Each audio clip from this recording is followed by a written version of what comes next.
বন্ধুরা, good morning. আজকে হচ্ছে 6 জানুয়ারি। সকালে সকালে হরে কৃষ্ণা হরে হরে সবাইকে বলি।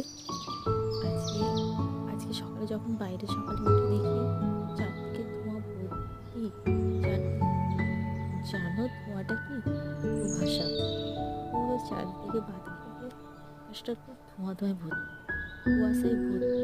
পাতায় পাতায় পাতায় খুব সুন্দর জলের শিশির। হরে কৃষ্ণা হরে হরে সবাই দেখতে পাচ্ছ খুবই সুন্দর, পাতায় জল ভর্তি। চলো এবার ডেলিকার রুটিন যেরকম সকালে উঠে ঠাকুরের জন্য ফুল বের করে ঠাকুরকে পুজো দিয়ে ব্রেকফাস্টটা বানাই এবং তার সাথে গরমা গরম কফি একটা হয়ে যাক। এই ওয়েদারে